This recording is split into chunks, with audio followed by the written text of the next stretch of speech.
Hello my loves and welcome to my channel. My name is Bryona. So for today's video, we're going to be talking about hair growth and how I grow my hair to be thick and luscious and pretty, and how you can too. So if you see me looking down, I'm just looking at my iPad because I've been looking at it for reference. Sometimes I talk too much and I need to stay on topic. How to grow long thick hair. So the first thing we want to talk about is less manipulation. So what I mean by less manipulation is using less heat tools, using less heat period, not always playing in your hair. You kind of just want to leave your hair alone for it to grow. So you don't want to make it shed or make it damage or anything like that. I would stay away from hair dyes, even though I love black hair dye. I love dyeing my hair black, but I am taking a pause from it because I have noticed a change in my curl pattern and I'm just not really with that. So it's just really important to have less manipulation in your hair. So when the girls say leave your hair alone, they are not joking. That is really how you grow your hair, by leaving your hair alone. Now there's other tips and tricks that I'm going to say later on in the video, how you can speed up hair growth and do things like that. But take this and run with it, because leaving your hair alone is probably the best thing you can do. It retains length, because when you're always playing in your hair, for the black women, because our hair grows the same rate as everyone else's, but we have extreme dry hair and we experience breakage more than others.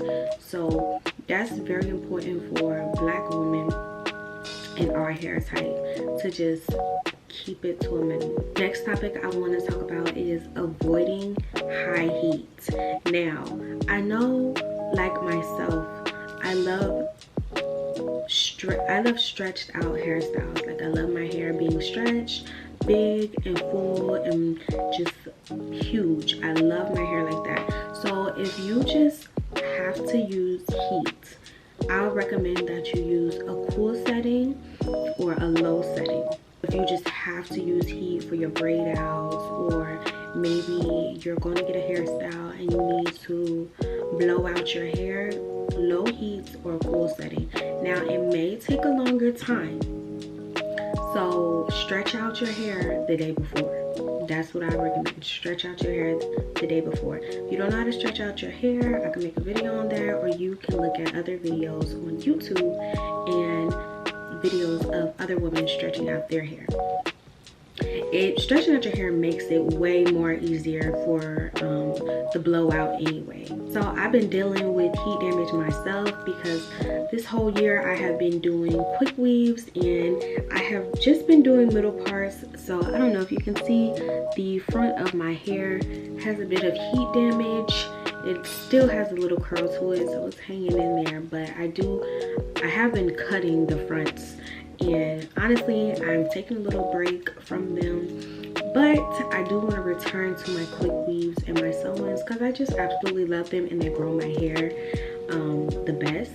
So in the future, when I get my next one, I will not be putting heat on my hair, on my leave out every single day. I will be wrapping my hair, because I am a sucker for not wrapping my hair, and that's my problem.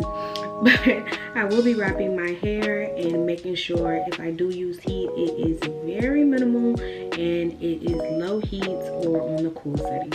Another way on how to grow your hair long and thick are my favorite protective styles. So I'm gonna name a couple protective styles that you can do: braid outs, twist outs, sew-ins, quick weaves, wigs. Wigs are a big one. All your hair is put away with that. So those are a couple of protective styles that you can do for your hair that involve less manipulation. Like I said at the beginning, once you leave your hair alone, you'll start seeing it grow more. Protective styles are my favorite, especially sew-ins. Sew-ins and quick weaves are my favorite because I still can have the hairstyles that I want, take my hair out, and still have my hair growing under the protective styles. So it's basically a win-win, okay? It's basically a win-win. But But protective styles are the best. Braids, I didn't include braids, but braids, yes, you know, the box braids or the cornrows.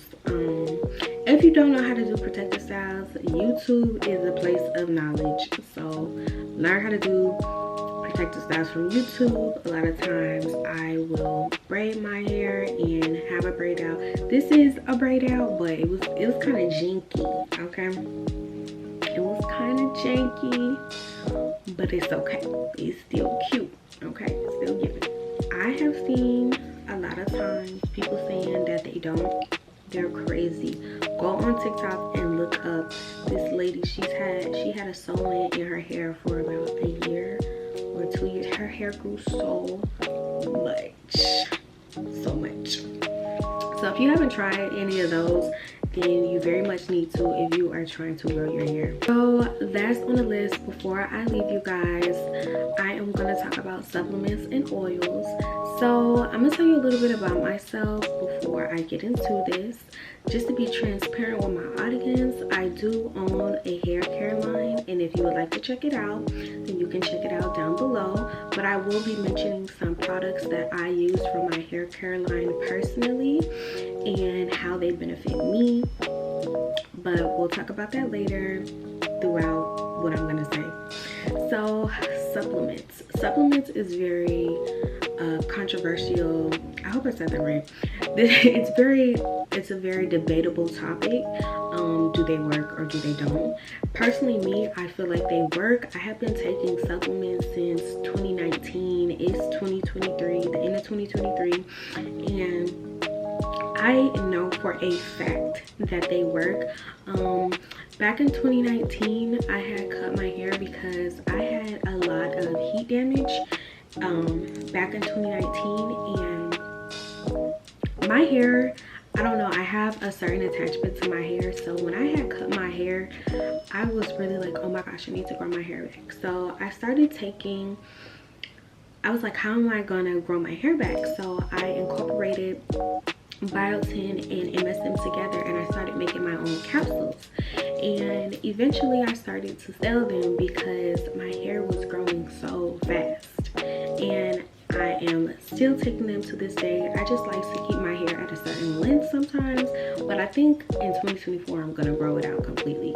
But sometimes it's just easier for shorter lengths to just deal with. But that's just me personally.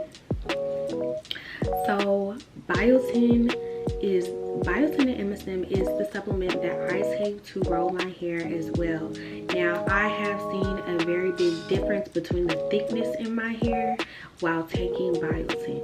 I do believe that it makes my hair thicker, and it also makes my hair longer, and also my fingernails. The hair grows back faster on my body, so yes, it does grow on your body faster. My armpit hair might grow a little bit faster than usual, but that's okay because I will sacrifice that for my length and my hair health. I don't mind shaving, okay? I don't mind shaving 3 times a week. Not 3 times a week, I'm just joking. But I don't mind the shaving.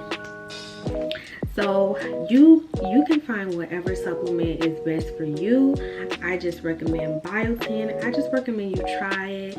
And it's not the regular biotin, it is the pure biotin that I incorporate in my hair capsules. So if that's something that you're looking to try, then you should. I do recommend that you drink 4 to 8 bottles of water a day. I drink about 3 of these a day. This is my girl. So I drink about three of those a day just to make sure that I am preventing breakouts. Because yes, you can break out sometimes from biotin. Some people do, some people don't. I do sometimes get little pimples here and there, but they go away like the next day. That's only if I forget to drink my water. So make sure you are stirring on your water.